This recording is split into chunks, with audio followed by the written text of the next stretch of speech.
अगर आप भी चाहते हैं कि दबंग डिजिटल रिकॉर्डिंग स्टूडियो गाने सबसे पहले आप तक पहुंचे तो मेरे चैनल को सब्सक्राइब करें और साथ ही बेल आइकन दबाना ना भूलें।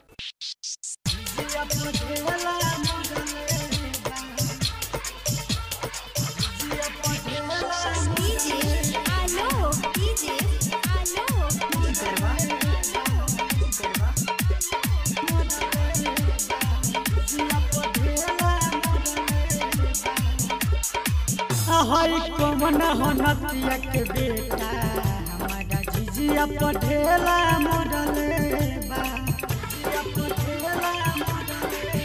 हई कौन हो नतिया के बेटा हमारा जीजिया पढ़ेला मॉडले बा। चिन्ह न पैनी चेहरा सखी, चिन्ह न पैनी चेहरा सखी, हमरा आखे पलाइट बरले बा। हई कौन हो नतिया के बेटा हमारा जीजिया पढ़ेला मॉडले बा। हई कौन हो नतिया के बेटा हमारा जीजिया पढ़ेला मॉडले बा। चिन्ह न पैनी चेहरा सखी, चिन्ह न पैनी चेहरा सखी, मोरा आखे पलाइट बरले बा। हई कौन हो नतिया के बेटा मोरा जीजिया पढ़ेला मॉडले बा। जीजिया पढ़ेला मॉडले बा। अल्लाह सके कलसा फूट गइल, बूट गइल दिया बाती। कहतानी जवानी में पर बस नयना। अल्लाह सके कलसा फूट गइल, बूट गइल दिया बाती। कहतानी जवानी में पर बस नयना।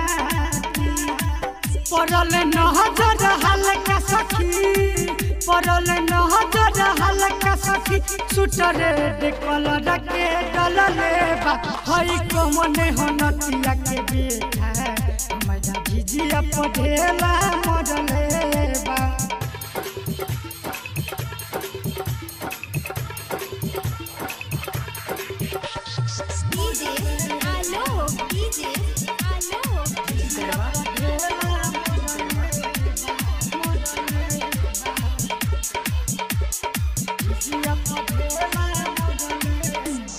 हमनी के झिझिया छोड़ दिहला नाती हो ढेला से मार के। अकिनल झिझिया रहे के तोहरा बहिन के भातार के, बहिन के भातार के। हमनी के झिझिया छोड़ दिहला नाती हो ढेला से मार के। अकिनल झिझिया रहे के तोहरा बहिन के भातार के। राइटर राजस अजित जय, राइटर राजस अजित जय, सोनू बिजली सब खेला खेला ले बा। हई कौन हो नतिया के बेटा हमारा जीजिया पढ़ेला मॉडले बा।